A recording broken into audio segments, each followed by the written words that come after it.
So ನಾನು ಆಗ ಹೇಳ್ದಂಗೆ ಫಸ್ಟ್ ಸರ್ಕಲ್ ಉದ್ಯಮಿ ಒಕ್ಕಲಿಗ ಈ ಒಂದು ಕಾರ್ಯಕ್ರಮದಲ್ಲಿ ನಾವಿದ್ದೀವಿ. ಸೊ ಇಲ್ಲಿ ಒಂದಿಷ್ಟು ಸ್ಟಾಲ್ಗಳನ್ನ ಹಾಕಿದ್ದಾರೆ. ಸೊ ಒಂದು ಸ್ಟಾಲ್ಗೆ ನಾನು ಬಂದಿದ್ದೀನಿ. ಸೊ ಇದು ಏನು ಎತ್ತ ಈ ಸ್ಟಾಲ್ ಬಗ್ಗೆ ವಿವರಿಸ್ತಾರೆ. ಸರ್ ನಮಸ್ತೆ. ಇನ್ಸ್ಟಿಟ್ಯೂಷನ್ ಅಂತ ನಂಗೆ ಗೊತ್ತಾಯ್ತು. ಸೊ ಅದ್ರ ಬಗ್ಗೆ ಹೇಳಿ. ನಾವು ರಾಜ್ಯ ಒಕ್ಕಲಿಗರ ಸಂಘದ ವತಿಯಿಂದ ನಡೆಸಲಾಗ್ತಕ್ಕಂಥ ಬೆಂಗಳೂರು ಇನ್ಸ್ಟಿಟ್ಯೂಟ್ ಆಫ್ ಟೆಕ್ನಾಲಜಿಯಿಂದ ಇಲ್ಲಿ ರೆಪ್ರೆಸೆಂಟ್ ಮಾಡಲಿಕ್ಕೆ ಬಂದಿದ್ದೀವಿ. ಈ ಒಂದು ಉದ್ಯಮಿ ಒಕ್ಕಲಿಗ ಅನ್ನುವಂತಹ ಒಂದು ಇವೆಂಟ್ ಏನು ನಡೆಸಿದರೆ ಇದು ಬಹಳ ಸ್ವಾಗತಾರ್ಹವಾದದ್ದು ಮತ್ತು ಸಮಾಜದಲ್ಲಿರ್ತಕ್ಕಂಥ ಪ್ರಗತಿಪರ ಮತ್ತು ಉದ್ಯಮಿಗಳನ್ನು ಇನ್ನಷ್ಟು ಎನ್ಕರೇಜ್ ಮಾಡಲಿಕ್ಕೆ ಈ ಒಂದು ಕಾರ್ಯಕ್ರಮ ಬಹಳ ಒಂದು ವೇದಿಕೆಯನ್ನು ಕಲ್ಪಿಸಿಕೊಂಡಿದೆ. ಎಲ್ಲಿ ಡಿಸ್ಟ್ರಿಬ್ಯೂಟ್ ಆಗ್ತಿರ್ತಕ್ಕಂಥ ಬೇರೆ ಬೇರೆ ಉದ್ಯಮಿಗಳನ್ನು ಒಂದು ಪ್ಲ್ಯಾಟ್ಫಾರ್ಮ್ಲಿಕ್ಕೆ ತರಲಿಕ್ಕೆ ಇದು ಬಹಳ ಈ ಕಾರ್ಯಕ್ರಮ ಬಹಳ ಏನು ಈ ಕಾರ್ಯಕ್ರಮ ಬಹಳ ಉತ್ತೇಜನವನ್ನು ನೀಡ್ತಾ ಇದೆ ಅನ್ನೋದು ನನ್ನ ಒಂದು ನಂಬಿಕೆ. ಓಕೆ. ಸೊ ನಿಮ್ಮ ಇನ್ಸ್ಟಿಟ್ಯೂಷನ್ ಬಗ್ಗೆ ಹೇಳಿ. ನಾವು ಬೆಂಗಳೂರು ಇನ್ಸ್ಟಿಟ್ಯೂಟ್ ಆಫ್ ಟೆಕ್ನಾಲಜಿ ಒಂದು 45 ವರ್ಷಗಳಿಂದ ನಡೀತಾ ಇರ್ತಕ್ಕಂಥ ರಾಜ್ಯ ಒಕ್ಕಲಿಗರ ಸಂಘದ ವತಿಯಿಂದ ನಮ್ಮಲ್ಲಿ ಎಲ್ಲ ತರಹದ ಕೋರ್ಸ್ಗಳು ಕೂಡ ಲಭ್ಯವಿದೆ. ಈಗಾಗಲೇ ಸುಮಾರು 5,000ಕ್ಕೂ ಹೆಚ್ಚು ವಿದ್ಯಾರ್ಥಿಗಳು ಇಲ್ಲಿ ವ್ಯಾಸಂಗವನ್ನು ಮಾಡ್ತಾ ಇದ್ದಾರೆ. ನಮ್ಮಲ್ಲಿ 100% ಪ್ಲೇಸ್ಮೆಂಟ್ ಈಗ ಆಲ್ರೆಡಿ ಇದೆ. ಹೀಗಾಗಿ ನಾವು ನಮ್ಮ ಕಾಲೇಜಿನ ಬಗ್ಗೆ ಇಲ್ಲಿ ಒಬ್ಬ ಉದ್ಯಮದಾರವಾಗಿ ಇಲ್ಲಿ ಬಂದಿದ್ದೀವಿ. ಜೊತೆಗೆ ನಮ್ಮ Kempegowda institute of medical science ಅವರು ಕೂಡ ಇಲ್ಲಿ ನಮ್ಮ ಜೊತೆ ಹಾಜರಿದ್ದಾರೆ. ಓಕೆ. ಸೊ ಯಾವೆಲ್ಲ ಒಂದು ಕೋರ್ಸಸ್ಗಳನ್ನ ನಿಮ್ಮ ಇನ್ಸ್ಟಿಟ್ಯೂಷನ್ ಇಂದ ಕಲಿಬಹುದು?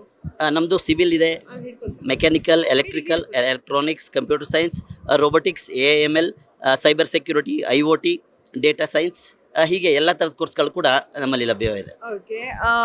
ಯಾವಾಗ ಇದು ಓಪನ್ ಆಗುತ್ತೆ ಅಂದ್ರೆ ಲೈಕ್ ಸ್ಟೂಡೆಂಟ್ಗಳು ಯಾವಾಗ ಬಂದು ಅವರ ಹೆಸರನ್ನ ನಮೂದಿಸ್ಕೊಳ್ಬಹುದು? ಸ್ಟೂಡೆಂಟ್ಗಳು ಈಗ ನೆಕ್ಸ್ಟ್ ಮುಂದಿನ ವರ್ಷ ನಡೆಯತಕ್ಕಂಥ CET-ನಲ್ಲಿ ಕಾಮೆಟ್ಕೆನಲ್ಲಿ ಸ್ಟೂಡೆಂಟ್ಗಳು ಅಥವಾ ನೇರವಾಗಿ ಕಾಲೇಜಿಗೆ ಬಂದು ಬೇಕಾದ್ರೆ ಏನೋ ನೊಂದಿಸ್ಕೊ. ಸರ್ ನಾನು ಪಿ ಬಗ್ಗೆ ಮಾತಾಡ್ತಾ ಇದ್ದೆ. ಓಕೆ. ಆಕ್ಚುಲಿ ನಮ್ಮಲ್ಲಿ 3 ಕೋಟಾ ಬರುತ್ತೆ. ಒಂದು CET, ಒಂದು ಕಾಮೆಡ್ಕೆ ಮತ್ತೆ ಒಂದು ಮ್ಯಾನೇಜ್ಮೆಂಟ್ ಕೋಟಾ.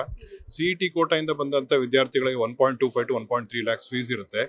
ಕಾಮೆಡ್ಕೆಯಲ್ಲಿ ಬಂದರೆ 3 lakhs ಇರುತ್ತೆ. ಮ್ಯಾನೇಜ್ಮೆಂಟ್ ಕೋಟಾದಲ್ಲಿ ಒಂದೊಂದು ಬ್ರಾಂಚ್ ಒಂದೊಂದು ಥರ ಇರುತ್ತೆ. ಸಿವಿಲ್ಗೆಲ್ಲ 1.2, 1.3 ಇರುತ್ತೆ. ಸಿವಿಲ್ ಮೆಕ್ಯಾನಿಕಲ್ಗೆಲ್ಲ. ಕಂಪ್ಯೂಟರ್ ಸೈನ್ಸ್ಗೆಲ್ಲ 6 lakhs, 5 lakhs ಈ ಥರ ಒಂದೊಂದು ಬ್ರಾಂಚ್ ಒಂದೊಂದು ಫೀಸ್ ಸ್ಟ್ರಕ್ಚರ್ಸ್ ಇದೆ. ಸೊ ಇವಾಗ ಹೇಳ್ತಾ ಇದ್ರು ಏನು ಅಂತಂದ್ರೆ ಯಾವೆಲ್ಲ ಕಂಪನಿಗಳು ನಿಮ್ಮ ಕಾಲೇಜ್ ಕ್ಯಾಂಪಸ್ಗೆ ಬರುತ್ತೆ ಅನ್ನುವಂಥದ್ದನ್ನ. ನಮ್ಮಲ್ಲಿ ಇಂಡಿಯನ್ ಮತ್ತೆ ಮಲ್ಟಿನ್ಯಾಷನಲ್ ಎಲ್ಲ ಕಂಪ್ನೀಸು ಬರ್ತಾ ಇದ್ದಾರೆ. ಪ್ರತಿ ವರ್ಷ 200ಕ್ಕೂ ಹೆಚ್ಚು ಕಂಪ್ನಿಗಳು ಬರ್ತಾ ಇದೆ. 85ರಿಂದ 90% ವಿದ್ಯಾರ್ಥಿಗಳಿಗೆ ಕೆಲಸ ಸಿಗ್ತಾ ಇದೆ. ಕೆಲವು ಕಂಪ್ನಿ ಹೆಸರು ಹೇಳಬೇಕು ಅಂದರೆ Infosys, Wipro, Accenture, TCS, IBM ಇದೆಲ್ಲ ಬಂದು ಮಾಸ್ ರಿಕ್ರೂಟ್ಮೆಂಟ್ ಮಾಡ್ತಾರೆ. ಜೊತೆಗೆ ಗೂಗಲ್, ಮೈಕ್ರೋಸಾಫ್ಟ್ ಮತ್ತೆ ಅಮೆಝಾನ್ ಈ ಥರ ಒಂದು ಇಂಟರ್ನ್ಯಾಷನಲ್ ಮಲ್ಟಿನ್ಯಾಷನಲ್ ಕಂಪ್ನೀಸು ನಮ್ಮ ಕಾಲೇಜಿಗೆ ಬಂದು ನಮ್ಮ ವಿದ್ಯಾರ್ಥಿಗಳನ್ನ ಸೆಲೆಕ್ಟ್ ಮಾಡ್ತಾ ಇದ್ದಾರೆ. ಓಕೆ. ಸೊ ಕೊನೆಯದಾಗಿ ವಿದ್ಯಾರ್ಥಿಗಳಿಗೆ, ನಮ್ಮ ವೀಕ್ಷಕರಿಗೆ ಅಥವಾ ಕೆಲವೊಬ್ರು ಏನ್ ಹೇಳ್ತಾರೆ ಅಂದ್ರೆ ನಾನು ನೆಕ್ಸ್ಟ್ ಯಾವ ಕೋರ್ಸ್ ತಗೊಬೇಕು ಅಂತ ಗೊತ್ತಿಲ್ಲ ನನಗೆ ಅಂತ ಹೇಳ್ತಾ ಇರ್ತಾರೆ. ಹಾಗೆ ಇನ್ನೊಬ್ರು ನಮ್ಮ ಮಗನಿಗೆಲ್ಲೋ ಸೇರಿಸಬೇಕು, ಯಾವ ಕಾಲೇಜ್ ಸೂಕ್ತ ಅಂತ ಹೇಳ್ತಾ ಇರ್ತಾರೆ. ಅದೇ ಪೇರೆಂಟ್ಸ್ ಗಳಿಗೆ, ವಿದ್ಯಾರ್ಥಿಗಳಿಗೆ ಏನ್ ಹೇಳ್ತೀರಾ? ಸೊ ಇಂಜಿನಿಯರಿಂಗ್ ಅಂತ ಅಂದ್ರೆ ಟು ಬಿ ಫ್ರಾಂಕ್ ಅದು depends on the interest of the student. ಕೆಲವು ವಿದ್ಯಾರ್ಥಿಗಳಿಗೆ ಮೆಕ್ಯಾನಿಕಲ್ ಇಂಟ್ರೆಸ್ಟ್, ಕೆಲವರಿಗೆ ಸಿವಿಲ್ ಬಗ್ಗೆ ಇಂಟ್ರೆಸ್ಟ್ ಇರುತ್ತೆ, ಕೆಲವರು ಎಲೆಕ್ಟ್ರಾನಿಕ್ಸ್ ಮತ್ತೆ computer science. So job opportunities ಅಂತ ನೋಡಿದಾಗ there is more opportunities for computer science related branches. But there are some students ಅಂದರೆ ಕೆಲವು ವಿದ್ಯಾರ್ಥಿಗಳು ಮೆಕ್ಯಾನಿಕಲ್ಲೇ ಮಾಡಬೇಕು, ನಾನು ಆಟೋಮೊಬೈಲ್ ಸೆಕ್ಟರ್ನಲ್ಲಿ ಡೆವಲಪ್ ಮಾಡ್ಕೊಳ್ಬೇಕು ಅಂತ, ಕೆಲವರು ಎಲೆಕ್ಟ್ರಿಕಲ್ ಮಾಡಿ ನಾನು ಗೌರ್ಮೆಂಟ್ ಜಾಬ್ಸ್ ಹೋಗಬೇಕು ಅಂತ, ಎಲೆಕ್ಟ್ರಿಕಲ್ ಸಿವಿಲ್ ಹೋಗಿ ಗೌರ್ಮೆಂಟ್ ಜಾಬ್ಸ್ ಹೋಗಬೇಕು ಅಂತ ಕೆಲವರು ಟಾರ್ಗೆಟ್ ಮಾಡ್ತಿರ್ತಾರೆ. ಸೊ ಈ different people have different mindset. ಹಾಗಾಗಿ ಇಂಜಿನಿಯರಿಂಗ್ ಅಂತ ಅಂದರೆ it's a basic course where they have to learn and execute and solve the societal problems.